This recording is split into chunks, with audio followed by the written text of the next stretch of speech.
सुप्रभात प्यारे छात्रों।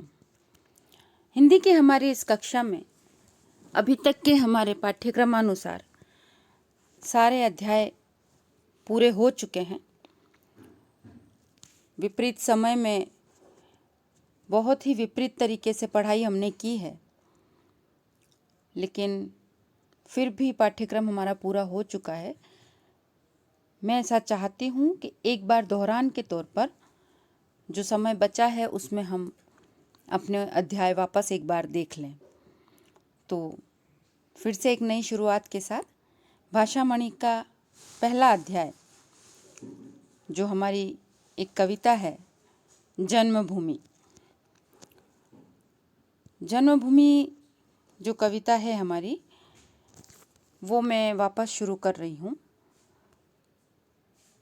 बहुत ही अच्छी और हमारी जन्मभूमि के लिए जो भावनाएं हमारी होनी चाहिए, सुमित्रा नंदन पंत जो एक बहुत अच्छे उम्दा कवि रहे हैं हिंदी साहित्य जगत में, उन्होंने मातृभूमि के प्रति अपनी भावनाओं को प्रकट किया है और उन्होंने जन्मभूमि को स्वर्ग से भी श्रेष्ठ बताया है। उन्होंने यहाँ के पर्वत, नदियाँ, तपोवन जहाँ पर तपस्या करते हैं ऋषि मुनि, और ऋषि मुनियों को जो ज्ञानार्जन करते हैं, तथा हमारे भारत की प्राकृतिक संपदा के बारे का परिचय हमसे कराया है। उन्होंने अपने इस कविता में युद्ध के कारण जो अस्त व्यस्त हो गया है देश या हमारी वसुधा, हमारी पृथ्वी, उसके लिए भी कहा है कि भारत का ऐसा विश्वास है कि पूरे विश्व को एक वसुधैव कुटुंबकम की भावना से भर देगा, यानी पूरी धरती हमारा परिवार है। ऐसा कवि का विश्वास है अपने भारत में और भारतवासियों के लिए। तो आइए हम अपनी कविता का पाठ शुरू करें और कवि की जो अपनी भावनाएं छुपी हुई है कविता में, उन्हें मैं अपनी कविता के माध्यम से वो समझ लें। जननी जन्मभूमि प्रिय अपनी, जो स्वर्गादपि चिरघर्यसी।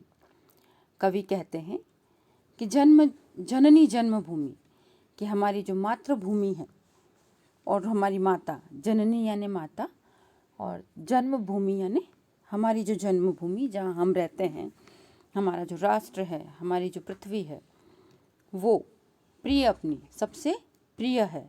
जो स्वर्गादपि चिरघर्यसी, जो स्वर्ग से भी महान है। जिसका गौरव भाल हिमालय, स्वर्ण धरा हस्ती चिरश्यामल। ज्योतित ग्रथित गंगा यमुना जल, वह जन जन के हृदय में बसी। कवि कहते हैं कि हमारी जो जन्मभूमि है वो स्वर्ग से भी महान है। उसके उत्तर दिशा में हिमालय पर्वत, ठीक है, उसका गौरव है, उसका सम्मान है। गौरव का मतलब आप बहुत अच्छे से समझते हैं, गौरव का अर्थ सम्मान से होता है। तो कवि कहता है कि उत्तर की तरफ जो हिमाचल है वो हमारे राष्ट्र का गौरव भाल यानी सम्मान का प्रतीक, मस्तक है, ठीक है। स्वर्ण धरा हस्ती चिरश्यामल, जो स्वर्ण धरा है वह हंसती हुई सी हमें मिलती है। जैसे कि पृथ्वी पर जब फसलें पक सी जाती है तो वह एक सुनहरा रूप ले लेती है, पकी हुई फसल, तो वो एक सुनहरी सी धरती चारों तरफ हंसती हुई, मुस्कुराती हुई हमें महसूस होती है। ज्योतित ग्रथित गंगा यमुना जल, वह जन जन के हृदय में बसी। और गंगा और यमुना नदी के किनारे बसे शहर विकास और उन्नति के प्रकाश से गुथे हुए प्रतीत होते हैं। कवि कहना चाहते हैं कि गंगा और यमुना का जो जल है वो उन्नति के प्रकाश से प्रकाशित है, गुथा हुआ सा है, ठीक है। वह जन जन के हृदय में बसी, और वह क्या कर रही है, प्रत्येक भारत में रहने वाले प्रत्येक व्यक्ति के हृदय में बसी हुई है। जन जन यानी प्रत्येक व्यक्ति के मन में बसा हुआ है।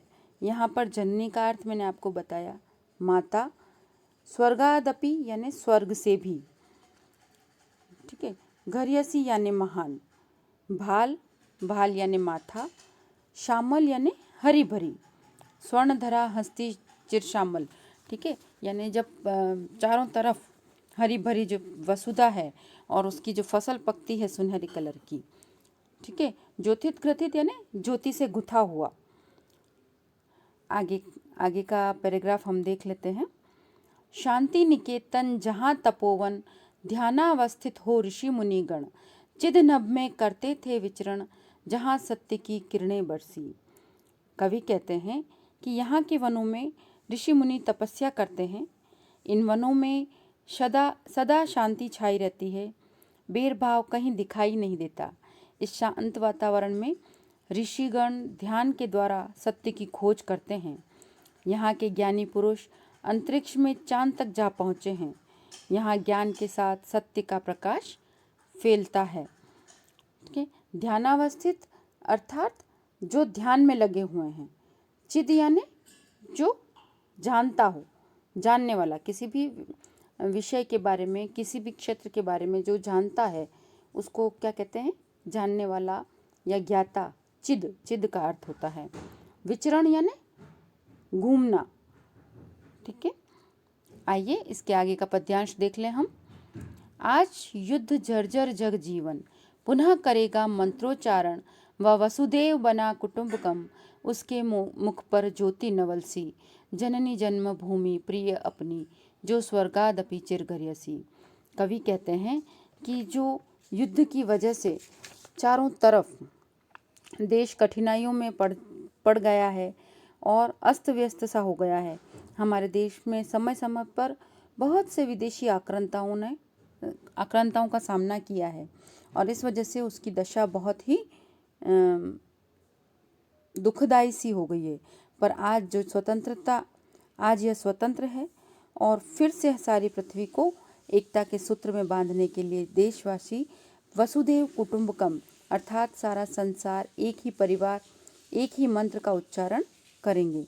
भारत विश्व को एकता के सूत्र में बांधने की विचारधारा संसार के सम्मुख रखेगा, जिससे उसका यश बढ़ेगा और इस यश के कारण भारत माता के मुख पर एक नई ज्योति प्रकाशित हो जाएगी। यह हमें जननी जन्मभूमि प्रिय अपनी, यह हमारी जो माता और मातृभूमि है, यह स्वर्ग से भी श्रेष्ठ है। मैंने एक बार पुनः इस कविता को आप लोगों को समझा दिया है। मुझे यकीन है कि आप लोगों को समझ में आ गया होगा। यहाँ पर अंतिम पद्यांश में जो शब्द आए हैं, जर्जर यानी टूटा फूटा, कष्ट पाता हुआ सा, और जो दूसरा है वसुदेव यानी संपूर्ण वसुधा, और कुटुंबकम यानी परिवार के समान, नवल सी नई सी। तो सुमित्रा नंदन जी जो बहुत अच्छे हमारे कवि माने गए हैं, साहित्यकार माने गए हैं हिंदी जगत में, उनकी यह एक छोटी सी रचना, छोटी सी कविता हमारे सामने है और इसको हमने पढ़ा। इसके पीछे हमारे भारत की जो प्राकृतिक संपदा का वर्णन है, इनकी भावनाओं में, और अपने देश को और देश की वसुधा यानी देश की जो पृथ्वी है, हमारी जो मातृभूमि है, उसको सबके सामने ये बताने का एक उनकी इच्छा थी कि वह स्वर्ग से भी महान है। इसी के साथ हमारी कविता का दोहरान खत्म होता है। उम्मीद है कि आप इसे अवश्य समझेंगे।